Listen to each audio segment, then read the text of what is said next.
A weeping little girl approaches a young billionaire and says, "Can you be my dad until my mum comes back?" He listens and breaks down in tears when he discovers who she is. The cold autumn wind cut through the air as Declan Westbrook adjusted the collar of his expensive coat. 6 in the evening, and the sky was already growing dark, painting the downtown skyscrapers with an orange hue that would soon fade. There was no rush to get back to the empty apartment. There never was. Declan walked with firm steps and a distant gaze, as he did every day after leaving his office on the 30th floor of the mirrored glass building that dominated that part of the city. The people around him seemed to move in slow motion. Couples holding hands, men, friends laughing loudly, hurried families. A world to which he did not belong. At 38, Declan had achieved everything he had promised himself when he was just a boy sleeping in makeshift shelters. Money, power, respect. The boy who had to fight for every meal was now the owner of one of the largest investment firms on the East Coast. He stopped in front of a jewelry store window, not out of interest in the displayed pieces, but because his reflection in the glass reminded him of the man he had become. The impeccable suit, the watch that cost more than a car, the perfectly cut dark brown hair, none of it could hide the loneliness that grew inside him with each passing year. "Sir, would you like to see anything specific today?" A voice came from the shop's door. "No, thank you," he replied automatically, turning away. The storefront lights began to turn on, creating a brilliant corridor that seemed to mock his inner emptiness. How many times had he walked this same path? Hundreds, perhaps. And each time he felt more distant from the world around him. His mind was drifting between spreadsheets and numbers when he felt it, something tugging at his suit jacket. It wasn't a strong pull, but it was persistent enough to snap him out of his thoughts. Declan stopped abruptly, confused, and looked down. A small hand was holding the fine fabric of his suit. A dirty hand, with small scratches on the fingers. Declan turned and saw a little girl. She must have been about 5, maybe 6. She had messy, light brown hair, her face streaked with trails of dried and fresh tears that were still falling. She wore a dress that might have once been pink, but was now grimy and too big for her small frame. She carried a worn-out backpack almost her size and hugged a time-worn brown teddy bear. Her eyes were a deep blue and were red and swollen from crying, eyes that carried a weight no child should ever know. "Excuse me," Declan said, uncomfortable. He looked around, searching for an adult who might be with her. The sidewalk was crowded, but no one seemed to notice the lost child. The little girl took a deep breath, as if gathering all the courage in the world. Her lips trembled before the words came out. "Can you be my daddy until Mommy comes back?" The question hit Declan like a punch. He blinked several times, trying to process what he had heard. The request was so unexpected, so impossible, that for a moment he thought he had imagined it. "I says what?" was all he could manage to say. People passed around them, some glancing with curiosity, others looking away as if the scene were invisible. The world continued its rhythm while Declan felt time freeze. He knelt to be at her level, still unsure how to react. His self-preservation instinct told him to walk away, to call the police and to not get involved. But something in that child's eyes stopped him from simply turning his back. "Where is your mother?" he asked, trying to keep his voice calm. The girl hugged the teddy bear tighter against her chest. Her eyes filled with fresh tears, and she whispered so softly that Declan had to lean in to hear, "Mommy went to live in heaven. I don't have anyone." The words fell like stones into the silence that formed between them.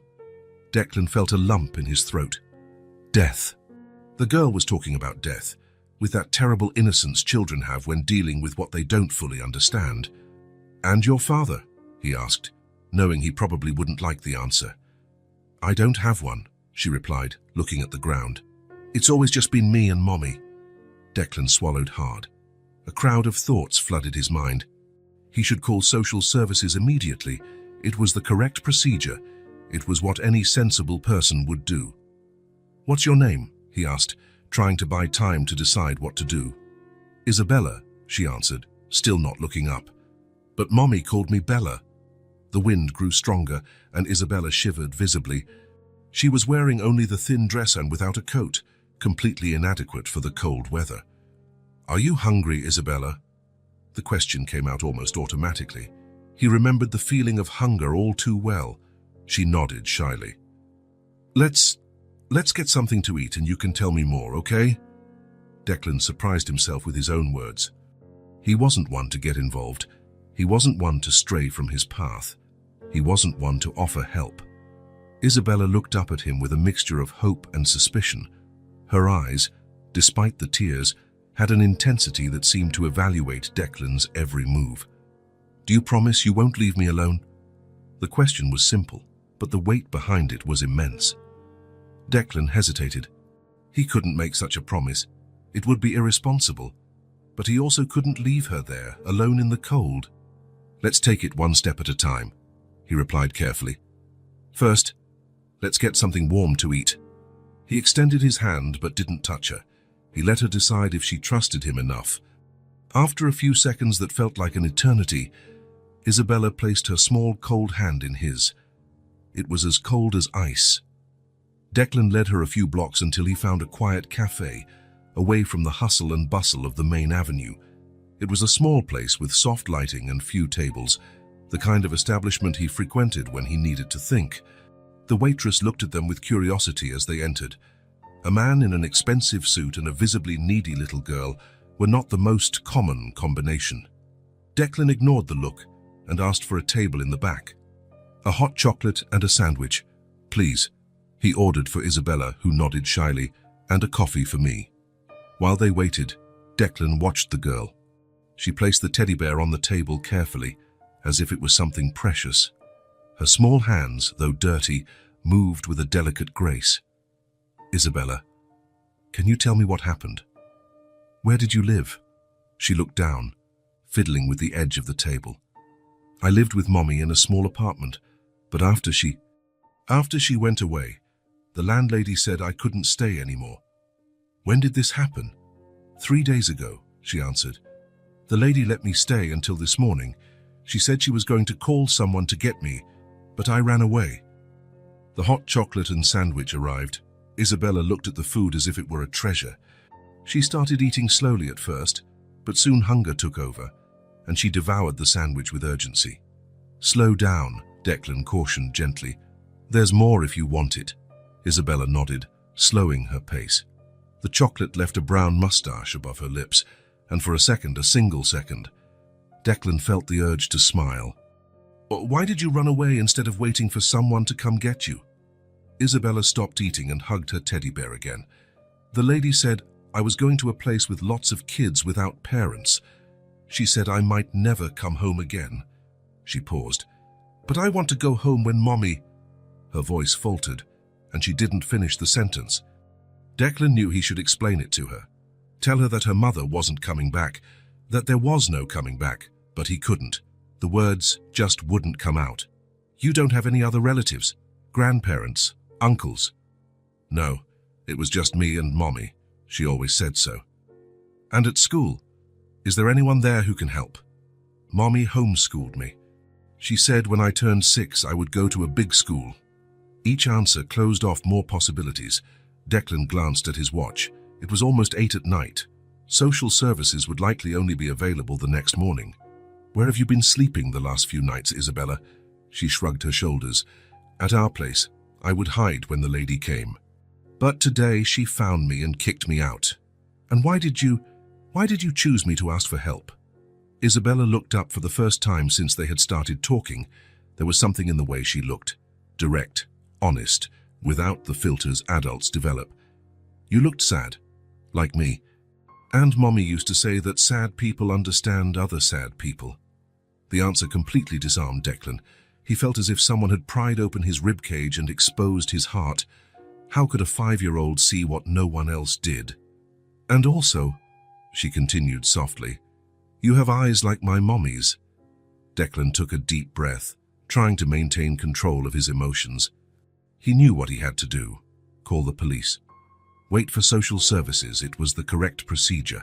It was what any sensible person would do. But then he remembered himself at 10 years old, when he lost his parents in an accident and was taken to a shelter. He remembered the fear, the loneliness, the feeling of abandonment. He remembered the sleepless nights, wishing anyone would show up and say everything would be okay. Isabella had finished the sandwich and was now just holding the mug of hot chocolate between her small hands, enjoying the warmth. "Where are you going to sleep tonight?" The question came out almost as a whisper. She shrugged again, a gesture too adult for such a small child. Declan closed his eyes for a moment. What he was considering was insane. It was reckless. It was completely out of his cautious, planned character. But the thought of leaving this girl to spend the night on the streets, alone and vulnerable, caused a tightness in his chest he couldn't ignore. "Isabella," he said finally, "I think you should come with me tonight. Just for tonight. Tomorrow morning we'll find help, someone who can take proper care of you." Her eyes lit up with a hope so pure that Declan almost looked away, feeling unworthy. "Are you going to be my daddy?" The question was innocent, but its weight was crushing. Declan took a deep breath. "It's the best I can promise right now," he answered carefully. For Isabella, that seemed to be enough. She nodded seriously, as if they had just sealed an important deal. Declan paid the bill and stood up, still unsure if he was doing the right thing. Probably not, but he also knew he couldn't live with himself if he abandoned her. "Ready?" he asked, extending his hand. Isabella picked up her teddy bear, adjusted her backpack and took his hand. This time it was warmer. As they walked out of the cafe, Declan knew something had irrevocably changed. The path he always walked alone now had an unexpected companion. And that child's impossible request had done something none of his financial successes ever could. It had touched a part of him he had long considered dead. "I'll take care of you from now on," he said softly, more to himself than to her, as they stepped out into the cold night. The private elevator opened directly into Declan's penthouse. Isabella clutched her backpack to her chest, her eyes wide as she took in the enormous apartment stretching out before her. Walls of glass revealed the illuminated city below, like an ocean of artificial stars. "This is where I live," Declan said, turning on the lights automatically with a voice command. Isabella didn't respond. Her steps were hesitant, as if she were afraid of breaking something just by being there.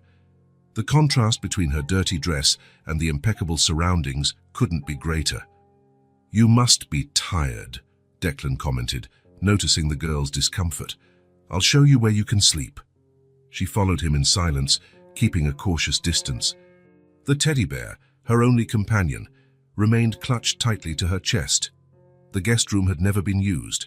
It was spacious, with a bed far too large for such a small child.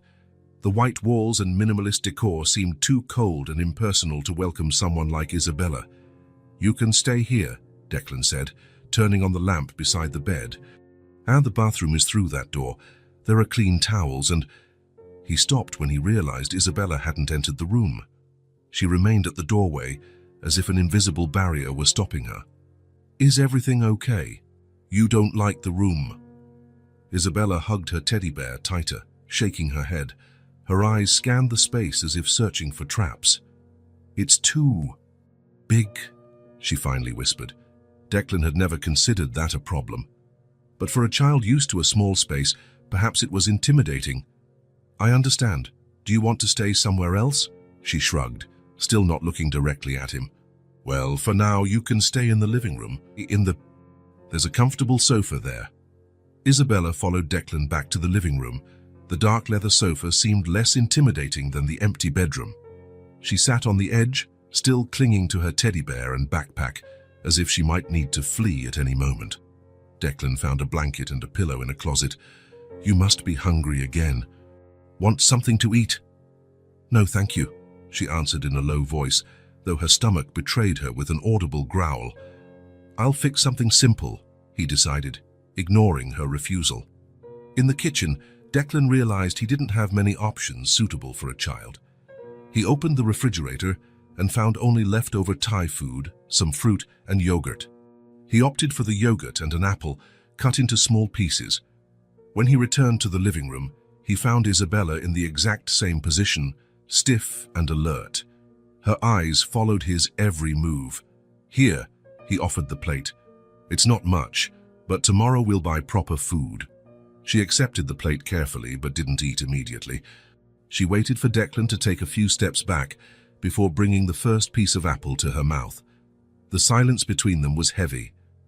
Not the kind of silence Declan was used to, the one he chose and enjoyed. This was different, laden with unspoken expectations and unexpressed fears.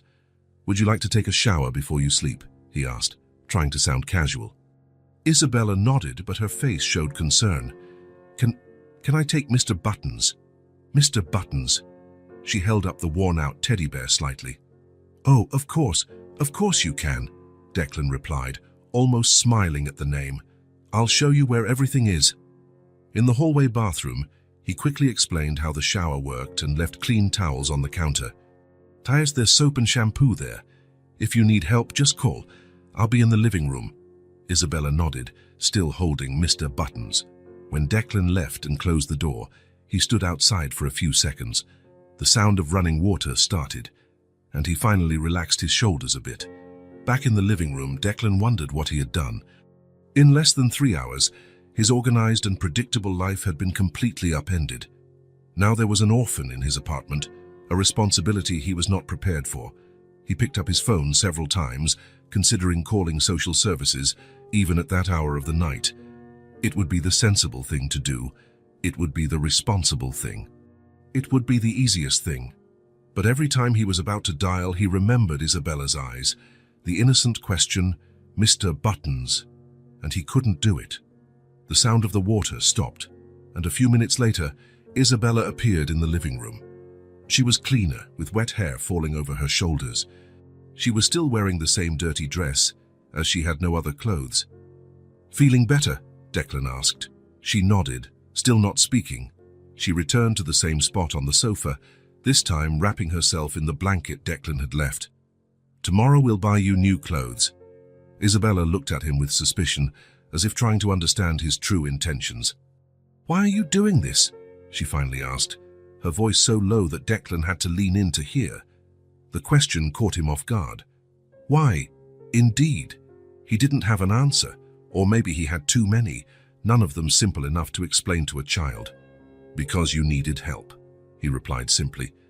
Isabella kept looking at him as if expecting more. When she realized nothing more was coming, she went back to hugging her teddy bear. "Mummy said that not all people are good," she said after a long silence. "She said not to trust strangers." "Your mother was right," Declan answered honestly. "That's good advice. But I trusted you." The statement hung in the air like both an accusation and a confession. "I'm trying not to disappoint your trust," he said, feeling the weight of the responsibility he had taken on. Isabella lowered her eyes to Mr. Buttons, adjusting one of the buttons that gave the bear its name. "Can you turn on that light?" She pointed to the nearest lamp. "I don't really like the dark." Declan granted her request. "Oh, I'll leave it on all night if you want." She thanked him with a nod and settled onto the sofa, pulling the blanket up to her chin. Her eyes were beginning to grow heavy with exhaustion. "Try to get some sleep," Declan suggested. "I'll be in that room over there if you need anything." He walked away, leaving his own bedroom door ajar. He lay on the bed without changing his clothes, exhausted but unable to sleep. The day's events replayed in his mind like a constant loop. The hours passed. The digital clock on the nightstand read 2:17 a.m. when Declan heard it. It was a low sound, almost imperceptible, a stifled sob, the kind someone makes when trying to cry without being noticed. He got up slowly and walked to the door. In the dim light of the living room, he could see Isabella sitting on the sofa, hugging her knees to her chest. Her shoulders trembled with silent crying. Declan hesitated. He didn't know how to comfort a child. He didn't know what to say to ease such a deep pain. He didn't know how to be what she needed. But he knew he couldn't just ignore it. He approached with soft steps so as not to startle her. "Isabella." She lifted her tear-streaked face, trying uselessly to dry her eyes with the backs of her hands. "Sorry," she whispered. "I didn't want to wake you." "You didn't wake me," he replied, sitting at a respectful distance. "I couldn't sleep." Silence returned, broken only by Isabella's occasional sobs. Declan didn't ask why she was crying. The answer was all too obvious. "I miss my mommy so much."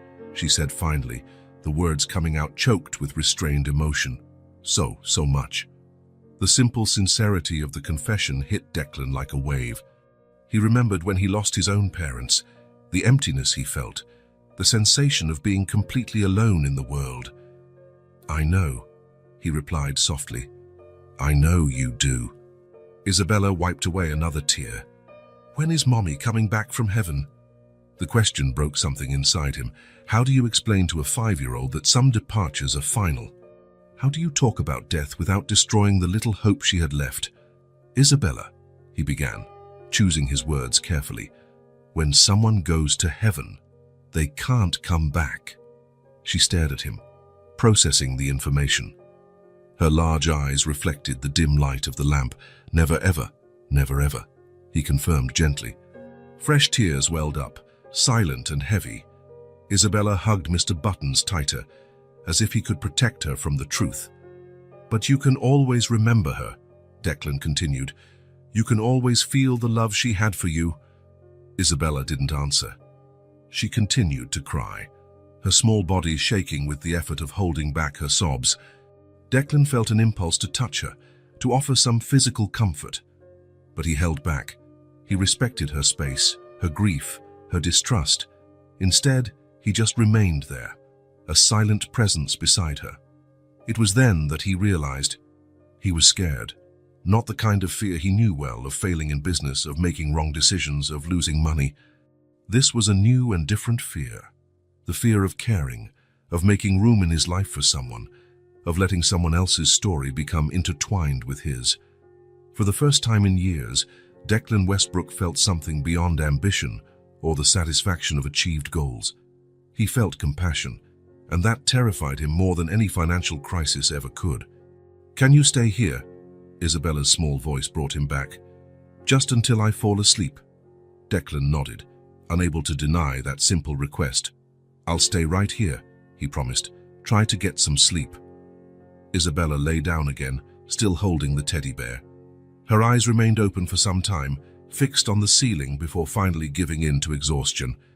Declan watched her sleep, seeing how her breathing gradually calmed. On her sleeping face there were still traces of tears, but there was also a momentary peace, a truce in the silent battle she was fighting against the cruel reality she had encountered so early. And he stayed there, sitting on the floor next to the sofa, afraid to move away and break the promise he had made. Fearing even more what would happen when the sun rose and he had to decide what to do next. The morning light filtered through the large windows of the penthouse, creating luminous patterns on the dark wood floor. Declan woke with a start, realizing he had fallen asleep sitting on the floor, next to the sofa where Isabella was sleeping. His neck ached from the uncomfortable position. He stood up slowly, trying not to make a sound. Isabella was still sleeping soundly, clutching Mr. Buttons, the blanket wrapped around her small body. Declan checked his watch. 7:15 a.m. Normally, at this hour, he would already be on his second coffee and reviewing emails on his way to the office. But today, nothing would be normal. He went to the kitchen and made coffee. While the machine worked, he picked up his phone and sent a message to his assistant. "I won't be in the office today. Personal matter. Reschedule all meetings." The reply came almost immediately. "Of course, Mr. Westbrook. Is everything all right?" "Nothing to worry about," he typed, knowing it was a lie. He drank his coffee in silence, watching Isabella sleep. Her face was serene now, different from the scared and distrustful expression of the previous night. She seemed even smaller in the daylight, even more fragile. Around 8 o'clock, she began to stir. She opened her eyes slowly, confused by the unfamiliar surroundings. For a moment, her face showed panic, until she saw Declan and seemed to remember where she was. "Good morning," he said, keeping his distance. Isabella sat up, rubbing her eyes. "Good morning," she replied in a low voice. "Did you sleep well?" She nodded, still hugging her teddy bear. "Are you hungry? I can make you something to eat." Isabella looked around as if searching for something. Can I go to the bathroom first?" "Of course." Declan pointed down the hall. "It's the second door." While she was in the bathroom, Declan rummaged through the kitchen. He had few foods suitable for a child. He found cereal, milk, and some fruit. It would have to do for now. Isabella returned, still wearing the same dirty dress. Her hair was messy, but she had tried to fix it with her hands. I made some cereal with milk. Do you like it? She approached the table cautiously and climbed onto the chair. She nodded affirmatively. Thank you, she said softly, starting to eat. Declan sat on the other side of the table, giving her space. He watched how she ate slowly, careful not to spill anything. Isabella, he began, trying to sound casual. We need to buy some things for you. New clothes, shoes, a toothbrush. What do you think? She stopped eating for a moment, looking at him cautiously. Why? The question caught him off guard. Why would a child question getting new things? Well, you need clean clothes and other things too. Isabella lowered her eyes to the bowl. The landlady said I was going to a place where they would give me old clothes from other kids. Declan understood then. She still thought she was being taken to a shelter. We're not going to that place today, he said carefully, avoiding making promises he couldn't keep. Today we're just going to buy what you need. She didn't seem entirely convinced, but continued eating in silence. After breakfast, Declan realized another problem. He didn't have a car with a child seat, and he didn't know how to transport Isabella safely. He decided to call a private car service that offered vehicles with child seats. We're leaving in a few minutes, he explained to Isabella. The car is coming to pick us up. She nodded, looking nervous at the idea. When the car arrived, Isabella held her backpack and Mr. Buttons tightly to her chest, as if afraid someone would take them from her. In the elevator, she stood as far away from Declan as possible, leaning against the wall. The morning was clear but cold. Isabella shivered when they left the building. Declan took off his own coat and put it over her shoulders, even though it was far too big. Thank you, she murmured, almost disappearing under the fabric. The driver was waiting for them. He was a middle-aged man with a kind expression. Good morning, Mr. Westbrook, he greeted, opening the door. Isabella stopped, looking at the car with suspicion. It's okay, Declan assured her. We're just going shopping. She got in hesitantly and allowed Declan to help her with the child seat safety belt. During the ride, Isabella remained silent, watching the city through the window. Her eyes registered everything: the tall buildings, the hurried people on the sidewalks, the colorful shop windows.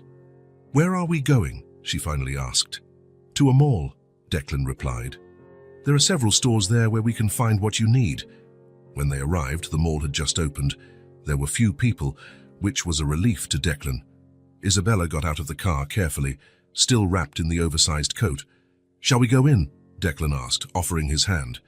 Isabella looked at his extended hand but didn't take it. Instead, she stayed very close to him, almost touching his side, like a small, silent shadow. They entered a large department store. The children's section was on the second floor. Declan had never bought children's clothes before and felt completely lost among the colorful racks. Can I help you? A saleswoman approached, smiling. Yes, please, Declan replied, relieved. We need, well, everything, really. Clothes, shoes, pajamas. The saleswoman looked at Isabella, noticing the dirty dress under the large coat. Her smile faltered for a moment, but she maintained her professionalism. Of course, what's her size? Declan looked at Isabella, realizing he had no idea. She's 5, he answered, as if age were a size measurement. The saleswoman smiled kindly. Let's check for the right size. Come with me, dear. Isabella shrank back, clinging to Declan's leg. It's okay, he assured her. She's just going to help us find clothes that fit you. Isabella looked at the saleswoman with suspicion, but allowed her to guide them to the fitting rooms. Declan followed closely, feeling a strange anxiety at being separated from her, even by a few feet. The saleswoman was patient and gentle, respecting Isabella's space. She brought several simple items: t-shirts, pants, dresses, light jackets, and a soft pajama set. You can choose the colors you like, Declan told Isabella when the saleswoman showed them the options. Isabella seemed confused by the idea of choosing. She looked at the clothes as if it were a test she could fail. The purple one is pretty, she said finally, pointing to a t-shirt. Do you like purple? Declan asked, filing the information away. She nodded shyly. Then we'll get the purple things, and other colors too, so you have options. The saleswoman smiled and set aside more items in shades of purple and lilac. Isabella tried on some clothes, emerging from the fitting room in a purple t-shirt and jeans that fit her perfectly. "What do you think?" Declan asked. Isabella looked at herself in the mirror, touching the new fabric with her fingertips as if she couldn't believe it.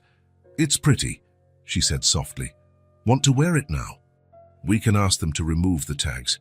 She nodded, and for the first time, a small smile appeared at the corner of her mouth. Declan asked the saleswoman to remove the tags from the clothes Isabella was wearing. They also chose shoes, comfortable sneakers, and simple flats. "We also need other things," Declan remembered. "A toothbrush, shampoo, things like that." The saleswoman directed them to the children's hygiene section. Isabella was particularly interested in a purple toothbrush with sparkling stars. "Can I have this one?" she asked, more comfortable making requests now. "Of course," Declan replied, placing it in the shopping cart along with shampoo, conditioner, and other basic items. They passed through the toy section, and Declan noticed how Isabella's eyes lit up at the sight of the teddy bears. He picked up a particularly soft caramel-colored one. "Do you think Mr. Buttons would like a friend?" Isabella looked at the new bear and then at her own, worn with time. After a moment of consideration, she shook her head. "He likes being the only one," she explained seriously. Declan smiled at the unexpected answer and put the bear back on the shelf. Instead, he picked up some children's books and a set of colored pencils with a drawing pad. When they finished shopping, they had several bags. Isabella looked like a different child with the new clothes, combed hair and shoes that actually fit her small feet. They left the store and walked through the mall. It was almost lunchtime. "Are you hungry?" Declan asked. Isabella nodded. "Let's have lunch right here then." They chose a simple restaurant that served kids meals.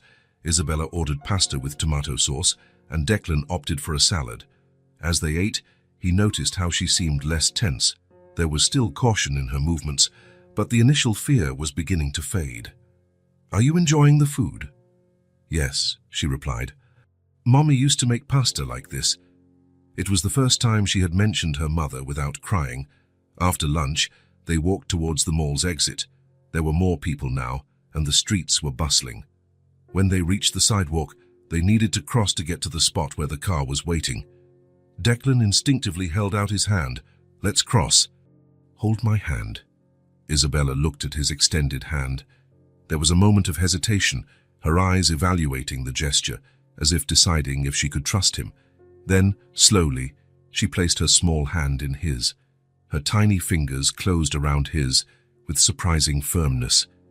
And as they started to cross the street together, Declan looked down and saw it, a small smile on Isabella's lips. It was just a subtle curve at the corners of her mouth, almost imperceptible. But it was there, and something inside Declan's chest warmed in a way he hadn't felt in years. A forgotten sense of human connection, of meaning beyond the numbers in his bank account and the contracts on his desk. On the way back to the apartment, Isabella slept in the back seat, exhausted from the morning of shopping. Declan watched her in the rearview mirror, noticing how she looked more relaxed, less on the verge of a constant breakdown.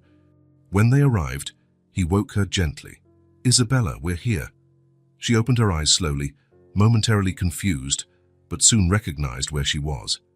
He carried the bags up, and they entered the elevator. In the apartment, Declan helped her organize the new clothes in the guest room. "You can sleep here tonight if you want," he suggested.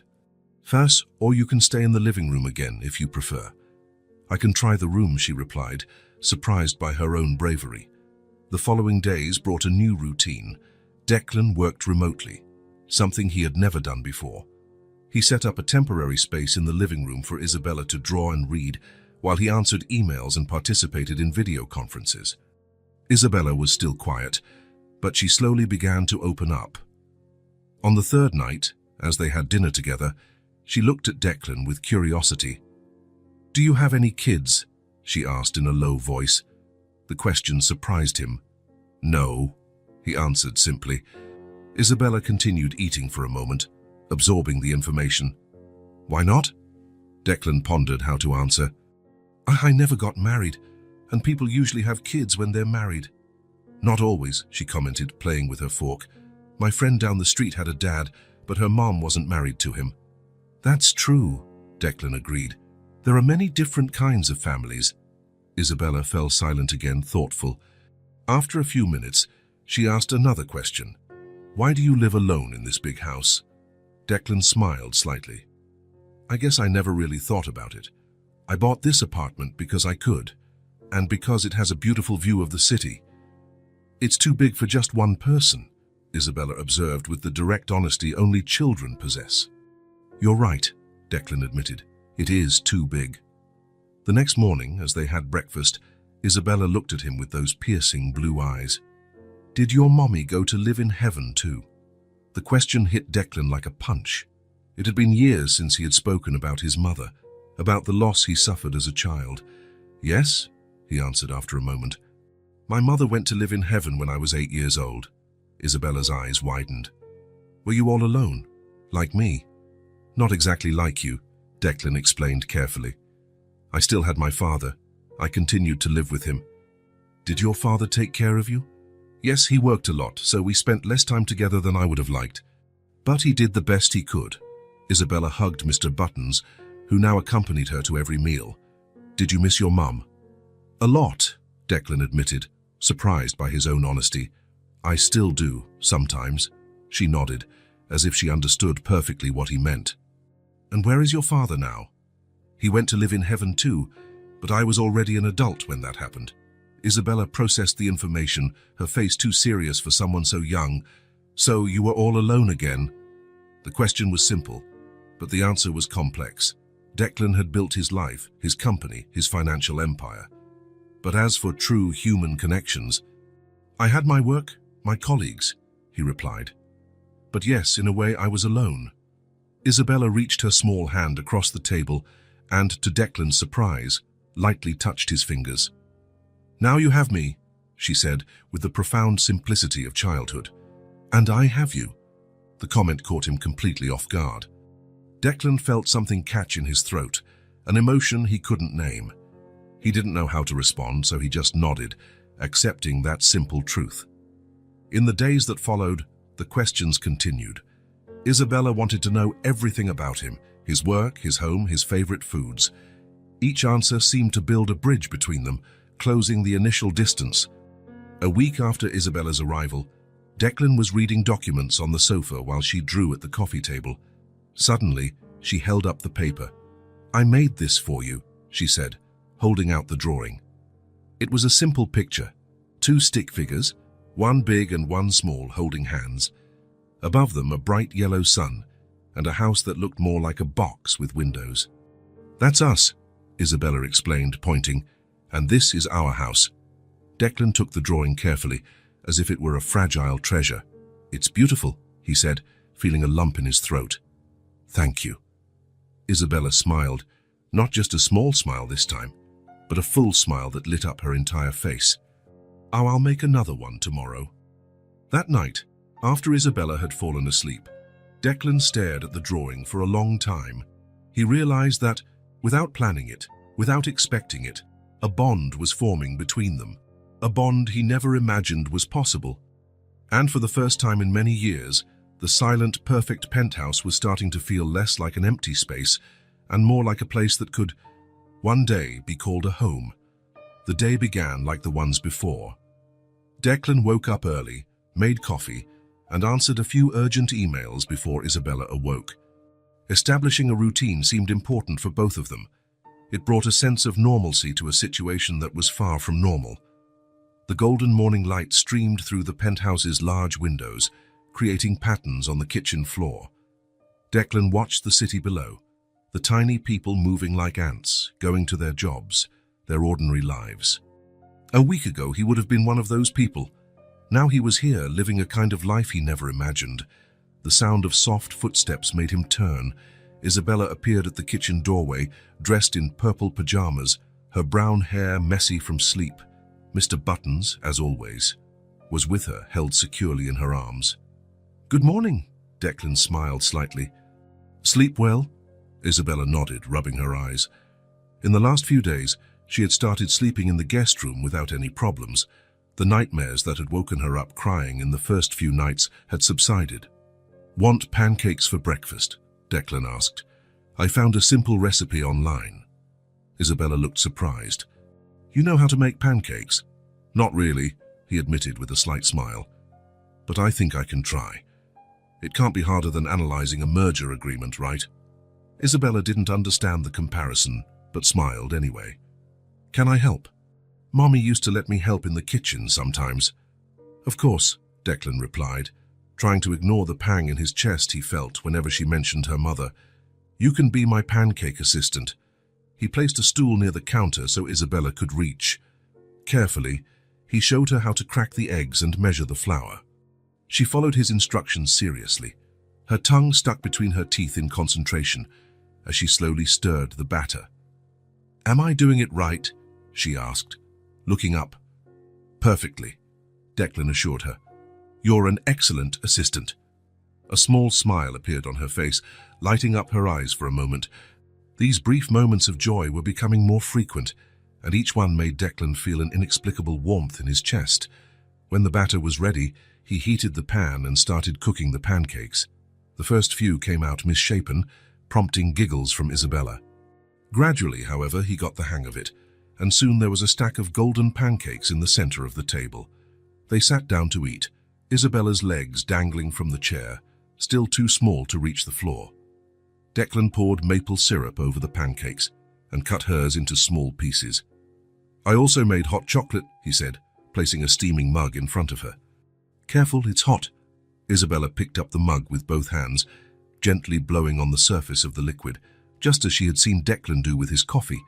It was such an adult, imitative gesture that he had to suppress a smile.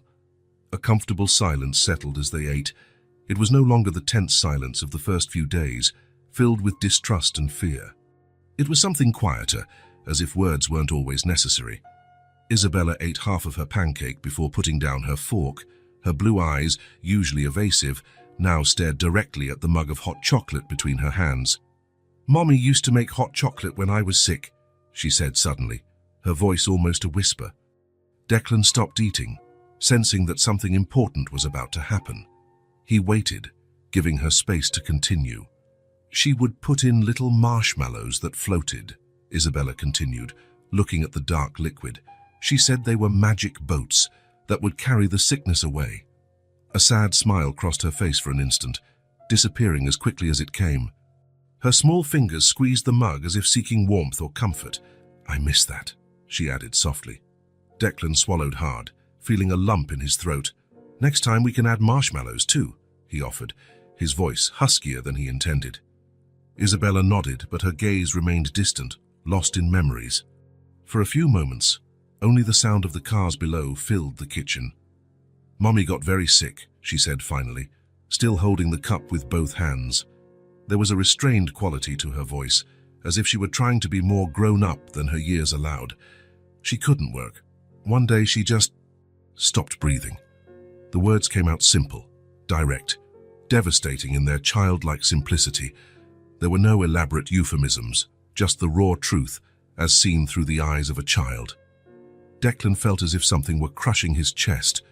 He fought back the tears that threatened to form, knowing instinctively that Isabella needed his strength at that moment, not his fragility. I tried to wake her up, Isabella continued, her voice growing even quieter. I shook her and called her, but she didn't wake up. So I stayed by her side until the landlady came in and started screaming. A tear rolled down her small face, falling directly into the chocolate. Isabella made no sound, no sob. She just let the tears fall silently, as if she were used to crying unnoticed. The lady took me to her room while people in white came and took Mommy away, she continued. Then the lady said I couldn't stay there anymore because Mommy wasn't going to pay the rent. Declan took a deep breath, trying to contain the wave of emotions hitting him. Anger at the woman who had kicked out a child, sadness for the loss Isabella had suffered, admiration for the way she was facing it all. How long were you alone after your mother? He couldn't finish the sentence. 3 days, Isabella answered. The lady said I could stay until the end of the week, But then I had to leave. I stayed there, sleeping in our bed, until she made me get out. 3 days. A 5-year-old child alone with her grief for 3 days. Declan closed his eyes for a moment, trying to process the cruelty of the situation. "You are very brave, Isabella," he said finally, his voice almost failing. She looked at him, genuinely confused. "I'm not brave. I was very scared." "Being scared doesn't mean you're not brave," Declan explained gently. "Bravery is carrying on even when you're scared. And that's exactly what you did." Isabella pondered this, tilting her head slightly. "Mommy used to say I was strong like a little tree," she shared. "That even when the wind blows hard, little trees can bend without breaking." Declan smiled through the tears he could no longer hold back. "Your mother was a very wise woman." Isabella nodded, a faint smile forming between her tears. She was the smartest person in the whole wide world. They fell silent again, breakfast forgotten between them. Declan realized, with a sudden and overwhelming clarity, the depth of the pain this little person carried. And yet there she was, drinking hot chocolate, helping make pancakes, finding moments of smiles between the tears. Isabella had a strength that many adults he knew did not possess, a resilience that came not from hardness, but from the ability to bend without breaking, like the little tree her mother had described.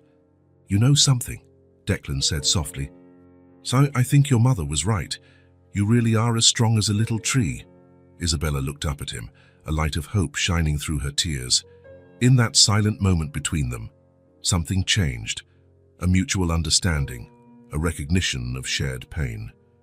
"Can we buy marshmallows today?" she asked, her small voice breaking the silence.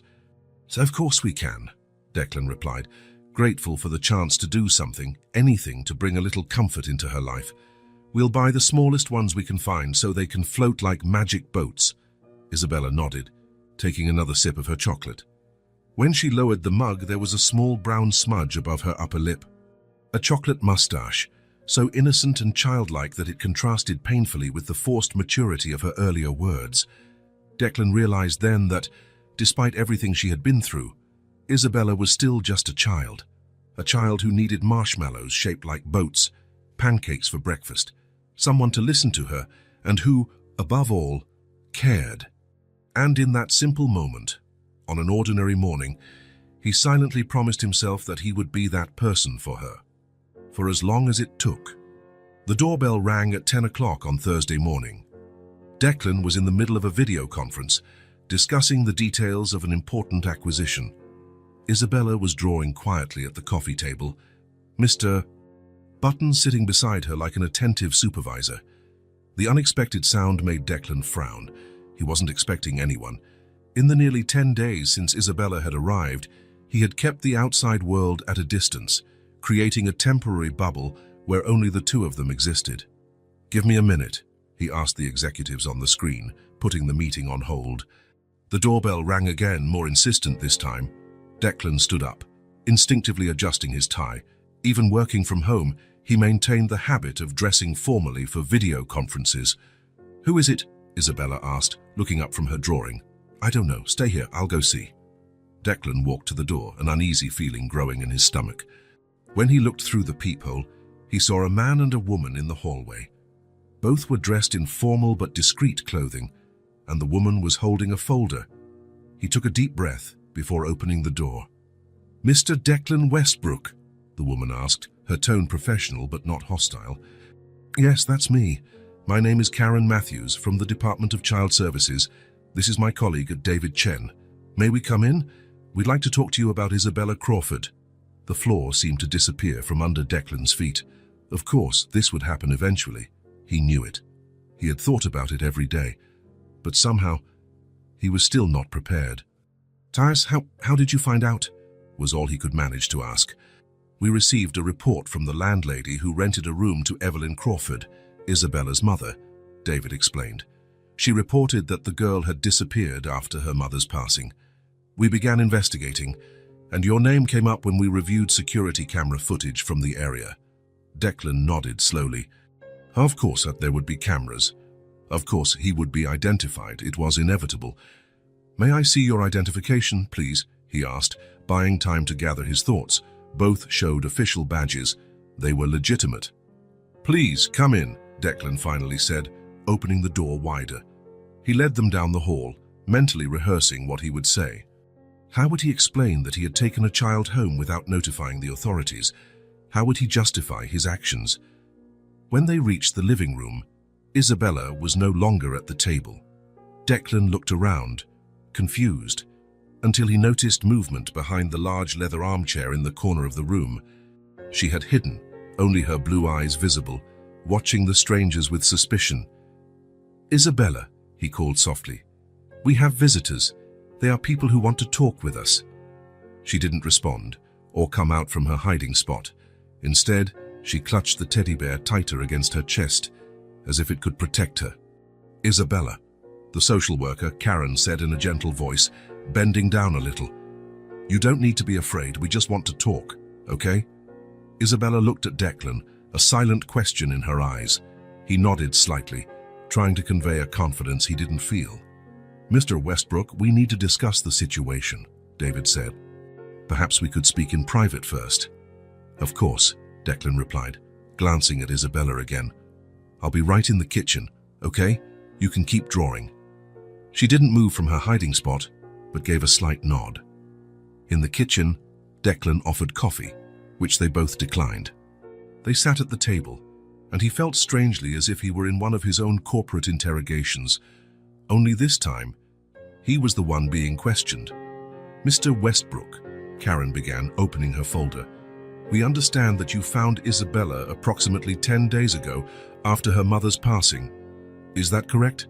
"Yes," Declan confirmed. "She approached me on the street. She was alone, hungry and scared.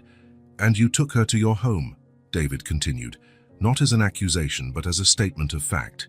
"Yes, it was late. She had nowhere to go. I couldn't just leave her on the street." Karen nodded. "We understand your concern, Mr. Westbrook. However, the protocol in these situations would be to immediately contact the proper authorities." Declan felt his face flush. "I know, I should have, but—" He paused, searching for the right words. "She was so scared, so vulnerable. I thought I'd take her to a safe place first and deal with the situation the next day." "And why didn't you do so the next day?" David asked, his tone still neutral.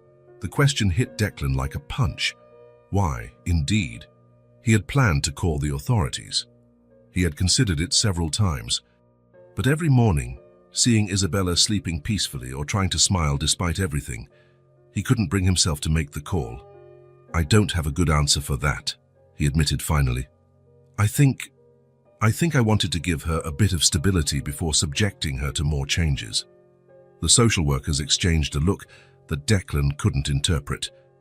"Mr. Westbrook," Karen said, her voice softening slightly, "we're not here to judge you. From what we can see at first glance, Isabella appears to be well cared for. However, there are legal procedures that must be followed." "I understand," Declan replied, feeling a growing weight in his chest. "Do you have any relation to Isabella or her mother, Evelyn Crawford?" David asked. "No," Declan replied automatically. Then he hesitated, remembering something Isabella had said. "Actually, I knew Evelyn many years ago. We were friends."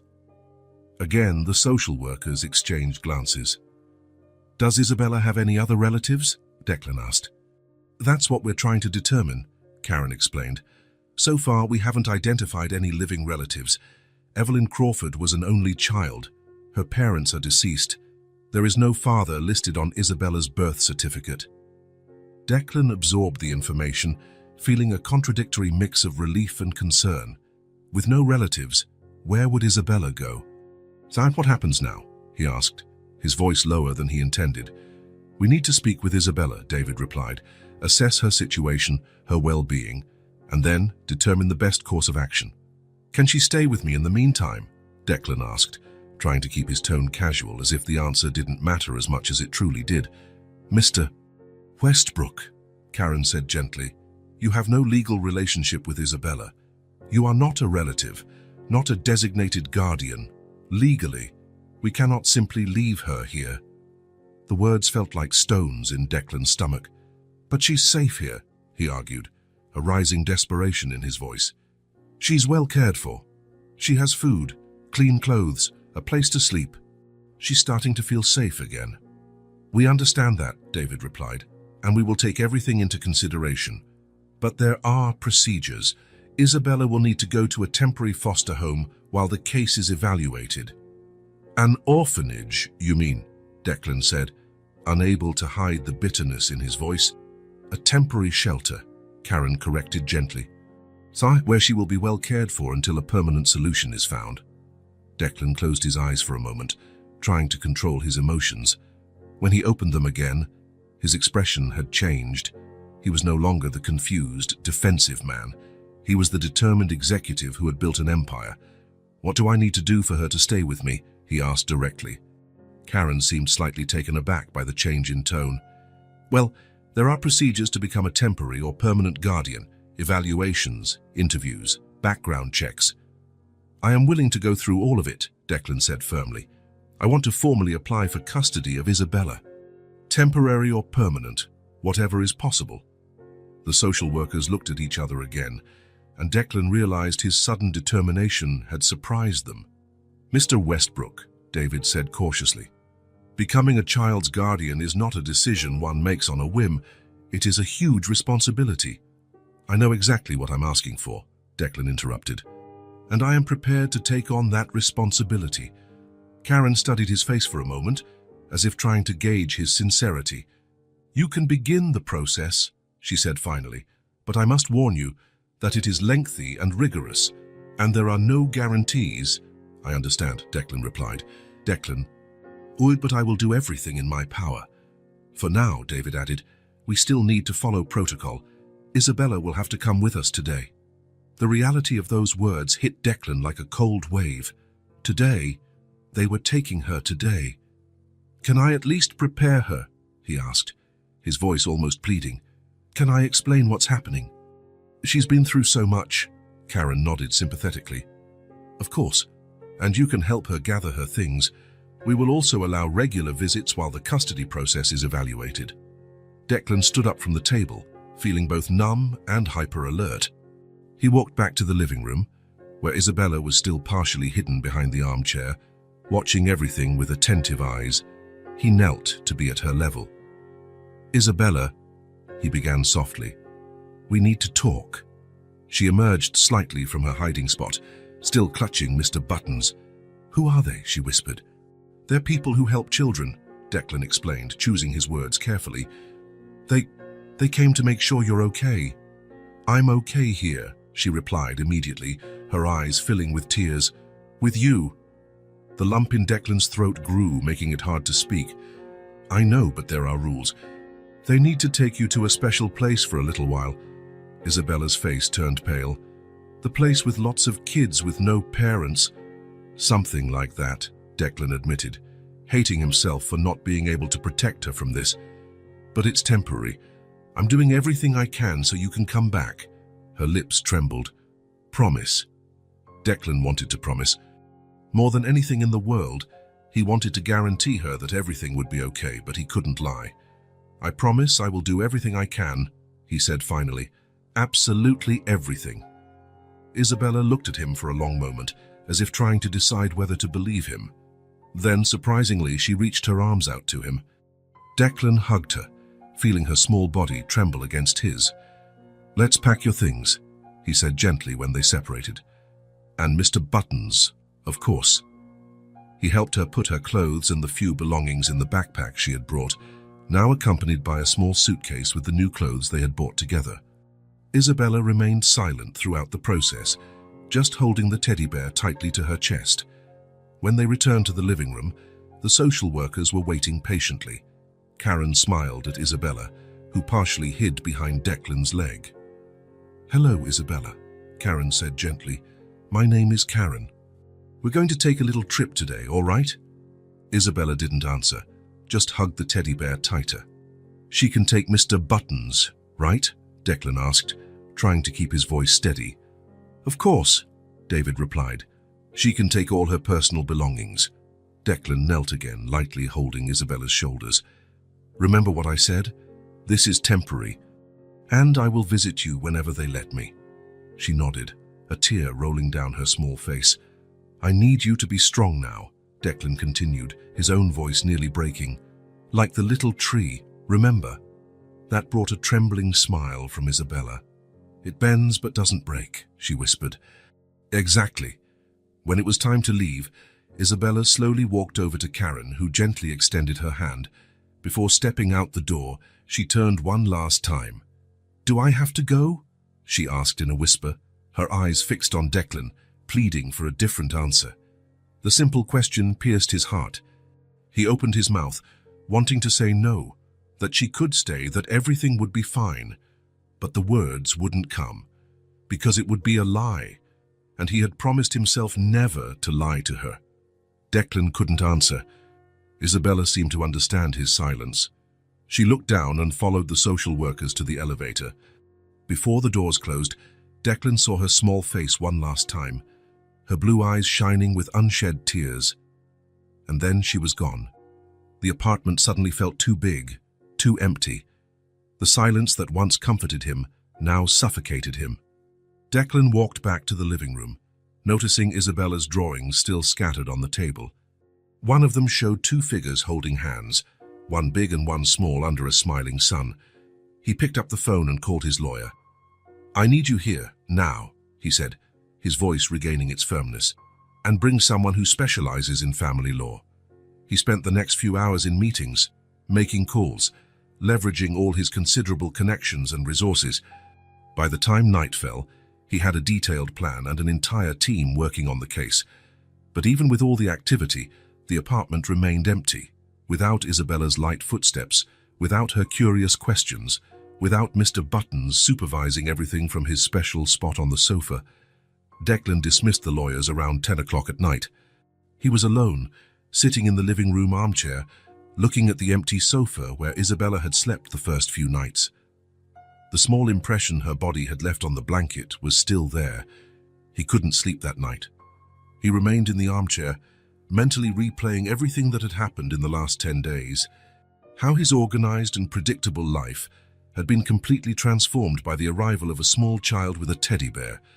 He thought about everything he had built over the years, his company, his fortune, his empire. He had always believed that was what mattered. He had always been afraid of depending on someone, of making space in his life for another person. Control was his mantra, his religion. But now, looking at the empty sofa, Declan realized a truth he had never considered before. Maybe he couldn't bear to lose her. This child who had entered his life by chance, who had awakened feelings he didn't even know he could still feel. The dawn found him still awake, his eyes burning with fatigue, but with a fierce determination growing inside him. No matter what it cost, no matter how long it took, he would bring Isabella back home. Because, somehow, inexplicably, in just 10 days, that quiet little girl with a worn-out teddy bear had become the most important thing in his life. The morning sun filtered through the curtains of the guest room, creating golden patterns on the floor. Declan had finally managed to bring Isabella back home after 3 days of intense legal battles. His lawyer had obtained an emergency temporary custody order, arguing that the bond already established between them would be harmed by an abrupt separation. It was only a temporary victory, Declan knew. The social workers made it clear that there would be evaluations, home visits, and court hearings in the coming months. But for now, Isabella was back in the apartment, sleeping in the room that was now officially hers. Declan prepared breakfast carefully, pancakes with small marshmallows on the side, just as he had promised. The hot chocolate steamed in the mugs, a large one for him, a smaller one for her. In the 3 days they were apart, he had redecorated the room, painting one wall a soft purple and adding a bookshelf with children's books. The need to do something, anything, to bring her back had been almost unbearable. When he heard the light footsteps in the hallway, he felt a wave of relief. It was still real. She was really back. Isabella appeared at the kitchen door, her hair messy from sleep, wearing her purple pajamas. Mr. Buttons, as always, accompanied her. Her eyes seemed larger, more solemn than before. "Good morning," Declan smiled, trying to keep his tone light. "Sleep well," she nodded, approaching slowly, "I missed my bed," she said softly, and Declan understood she meant the bed in his apartment. The idea that she considered this place her home made his heart tighten. "I made pancakes, and look," he pointed to the marshmallows, "magic boats for the hot chocolate." A small smile appeared on Isabella's face. She climbed onto the chair and looked at the plate with interest. "Thank you," she murmured, picking up her fork. They ate in silence for a few minutes. Declan noticed that Isabella seemed to want to say something but was hesitant. Several times she looked at him and then quickly looked away. "Is everything okay?" he asked gently. "You can tell me anything, you know that." Isabella bit her lower lip, a gesture Declan had learned to recognize as a sign of nervousness. "Can I get my backpack? I want to show you something." "Of course," Declan replied, curious. "Want me to get it for you?" "No," she shook her head, sliding off the chair. "I'll go." Isabella left the kitchen, her quick footsteps echoing down the hall. Declan heard her rummaging through something in the room, and then she returned, holding the same old backpack she had arrived with, some of the few belongings she had from her old home.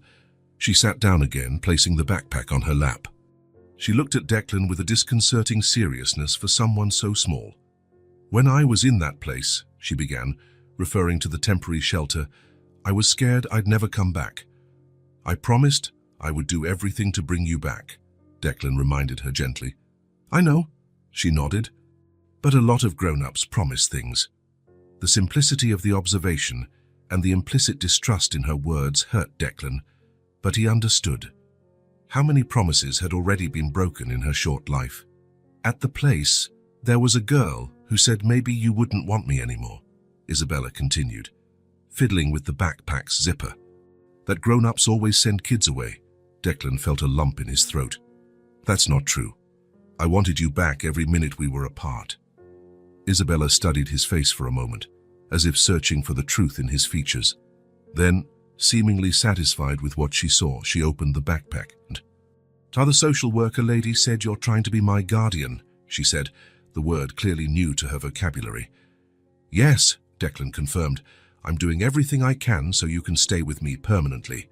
Isabella nodded again, absorbing the information. Then, carefully, she pulled something out of the backpack.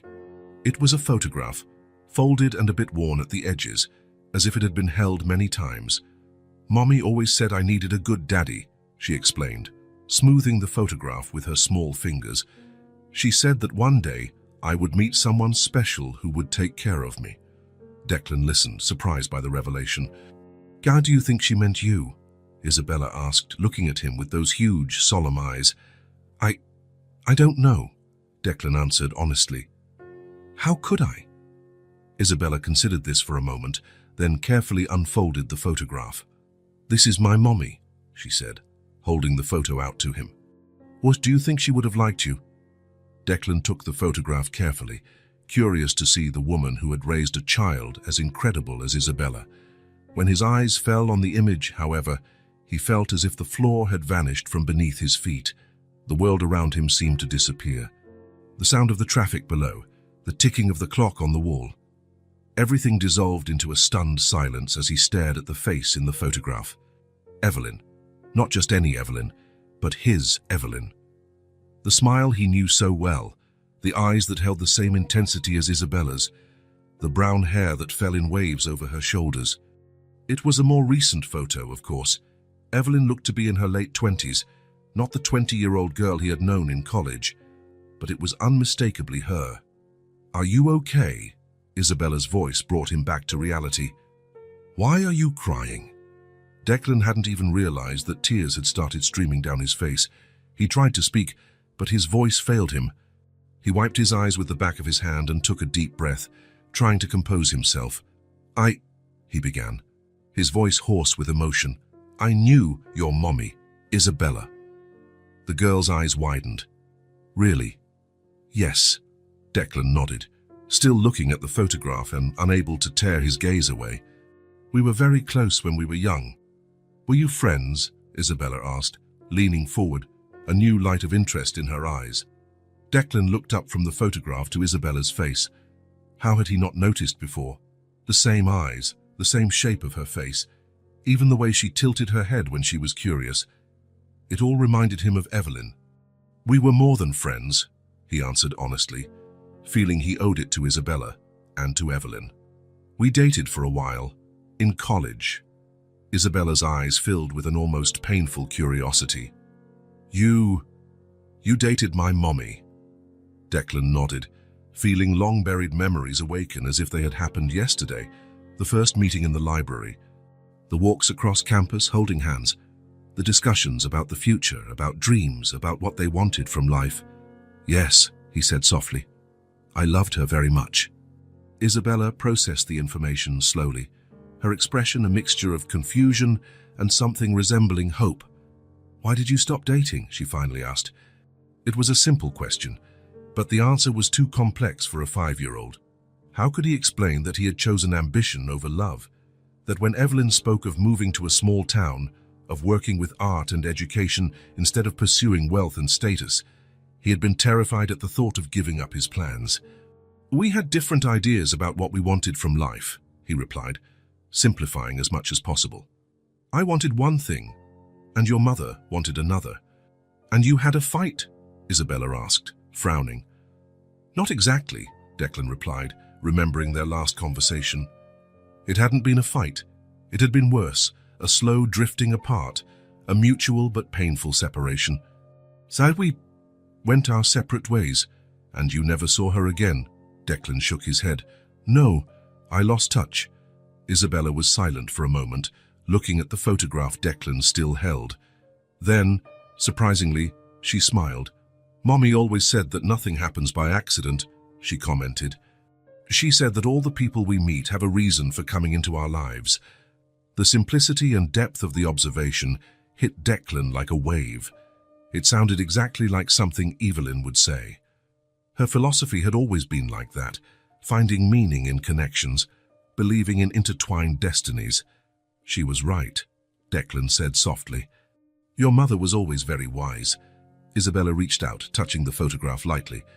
"Do you think that's why I found you? Because Mommy wanted me to?" The innocent question carried an immense weight. Declan looked at Isabella's hopeful face and at Evelyn's image, feeling something click into place inside him, a piece of a puzzle he didn't even know he was assembling. Maybe," he answered honestly. "I can't explain how, out of all the people on that busy street, you chose me to ask for help." "I already told you." Isabella smiled shyly. "You looked sad, like me, and you had eyes like my mommy's." The coincidence, if it was just that, seemed too great to be ignored. Declan looked at the photograph again, at Evelyn's face, and felt a wave of conflicting emotions.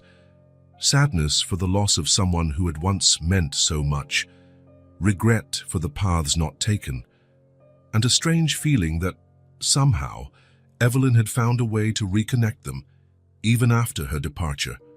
"My mommy would like you now," Isabella stated with the certainty only children possess.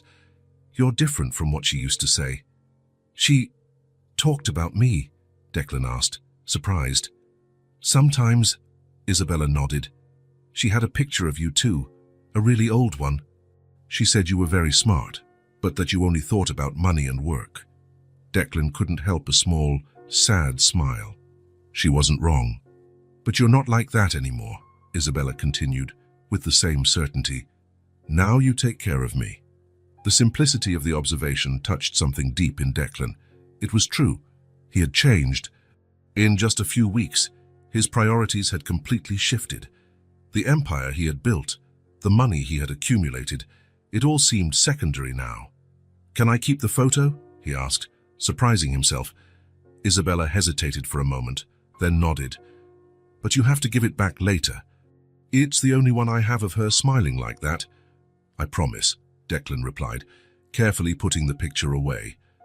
They finished breakfast in a comfortable silence, each lost in their own thoughts. Isabella seemed lighter, as if sharing that secret had lifted a weight from her small shoulders. Later, after Isabella went to get dressed, Declan stood alone in the kitchen looking at Evelyn's photograph again. The realization hit him with full force. It wasn't just compassion for a helpless child that motivated him. It was something deeper, more complex. He felt he owed a debt to Evelyn for choosing a path that separated them, for not being there when she needed him, for not having known Isabella from the beginning. But it was more than that. He also owed a debt to the part of himself that had been left in the past, the young man who was once capable of loving without reservation, of dreaming beyond numbers on a spreadsheet, of seeing value in things that couldn't be quantified or bought. That night, after he put Isabella to bed, Declan stood for a long time looking out the window at the illuminated city below. He had made countless difficult decisions in his professional life, faced ruthless competitors, navigated financial crises. But nothing compared to the decision he was making now. With Evelyn's photograph in one hand and a drawing by Isabella in the other, Declan decided he would fight for this child, no matter the cost. Not just out of obligation, not just out of compassion, but because, in some unexpected way, Isabella had become the most important person in his life. And maybe, just maybe, this was his chance to correct the choice he made so many years ago, when he chose ambition over love. The morning was clear but cold as Declan adjusted his tie in front of the mirror. His reflection showed a different man from just 2 months ago. Something had changed in his eyes. "Are you nervous?" asked Thomas, his lawyer, as he organized the documents. "More than I've ever been," Declan admitted, looking at the imposing stone building through the car window. 6 weeks had passed since the revelation about Evelyn. 6 weeks of intense preparation, psychological evaluations, visits from social workers, and countless meetings with lawyers. The temporary custody had been extended, allowing Isabella to continue living with him while the adoption process ran its course. Karen, the social worker who had become an unexpected ally, was waiting for them on the courthouse steps. Beside her was Isabella, wearing a simple purple dress, her hair in a neat braid. Mr. Buttons, as always, was in her arms. "Good morning," Declan smiled, kneeling to be at Isabella's level. "Did you sleep well at Karen's house?" Isabella nodded. They had agreed it would be better for her to spend the previous night with the social worker to avoid any appearance of undue influence before the hearing. "You look beautiful," he commented, noticing how she looked both small and solemn in her formal dress. "You too," she replied, adjusting his tie with her small fingers, a gesture she had learned to do on mornings when she saw him getting ready for important meetings. The hearing room was smaller and more welcoming than Declan had imagined. Isabella was taken to an adjacent room by a child psychologist, where she would wait until she was called. "I'll be right here," Declan assured her when she hesitated at the door. "And we'll be together again soon." Isabella clutched Mr. Buttons to her chest and followed the psychologist, looking back one last time. Judge Harrington was a middle-aged man with graying hair and a stern expression, but surprisingly kind eyes. After the initial formalities, it was Declan's turn to speak. "Mr. Westbrook," the judge began, "I understand you are petitioning for the full adoption of Isabella Crawford. Is that correct?" "Yes, Your Honor," Declan replied, his voice firm. "And could you explain to the court how you came to know the child?" Declan took a deep breath and began to tell the story, how Isabella had approached him on that cold night, how he had felt an immediate responsibility to protect her, how a bond had slowly formed between them. "And subsequently," the judge continued, "it was discovered that you knew the child's biological mother." "Yes, Your Honor. Evelyn Crawford and I were very close during college." "Can you elaborate on that relationship?" "Evelyn and I dated for almost 2 years," he began, feeling long dormant memories surface. "So she was studying art and education, I business and finance. We were very different, but somehow we complemented each other." "And what happened to that relationship?" "We broke up when we were graduating," Declan explained, his voice thick with emotion. "Evelyn wanted to follow a more meaningful path, to work with children, to make a difference in small communities. I was obsessed with corporate success, with building a fortune." "And you lost contact with her?" "Completely," Declan admitted, "something I deeply regret now." The judge studied him before continuing.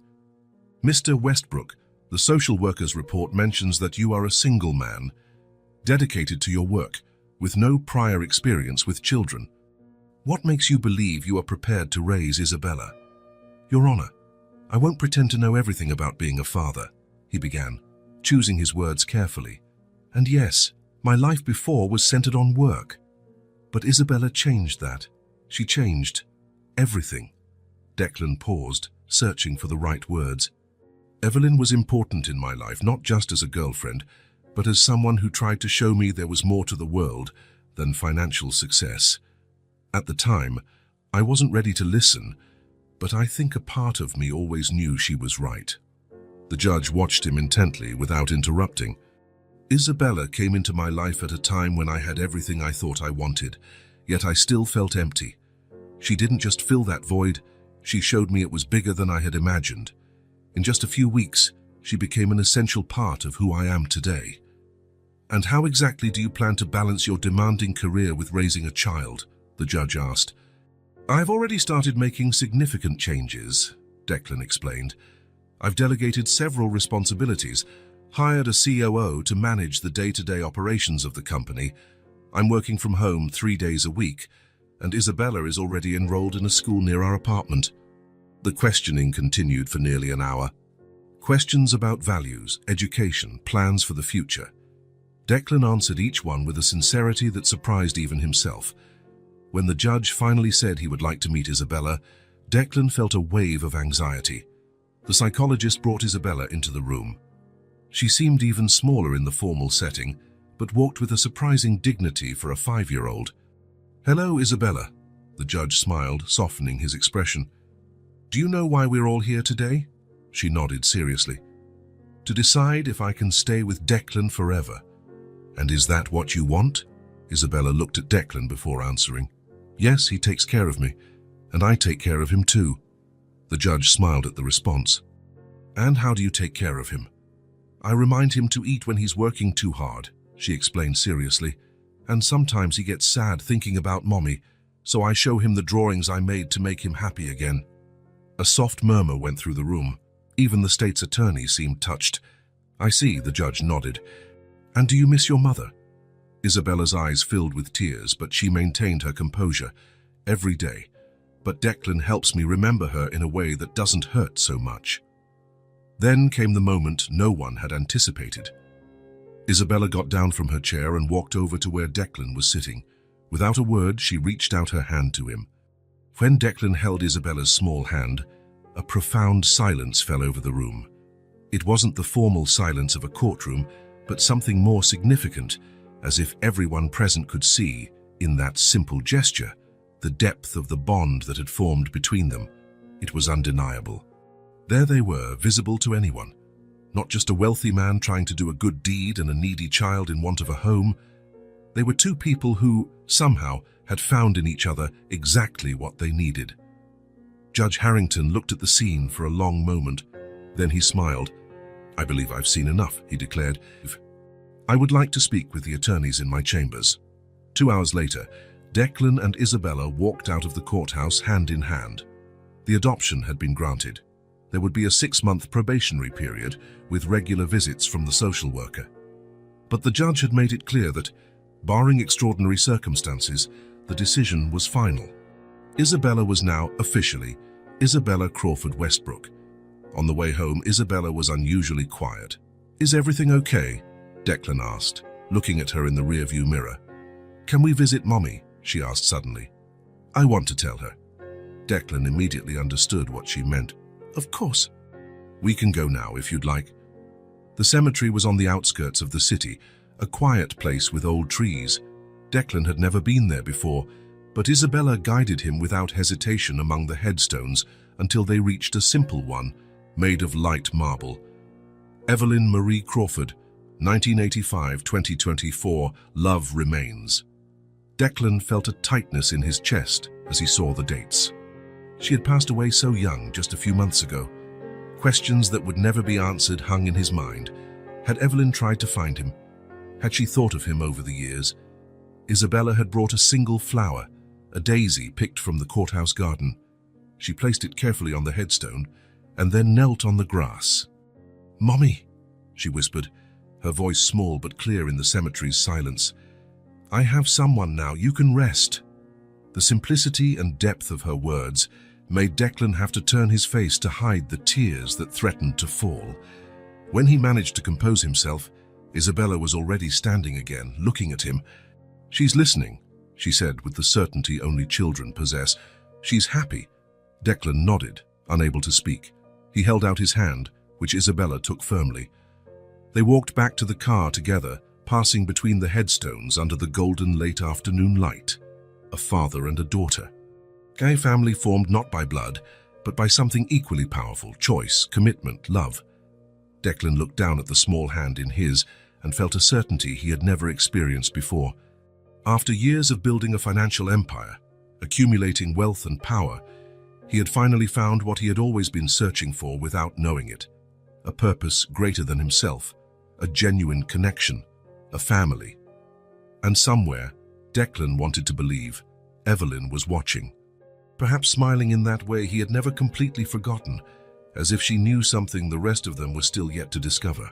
If this story touched your heart, subscribe to the channel and turn on notifications so you don't miss the next ones.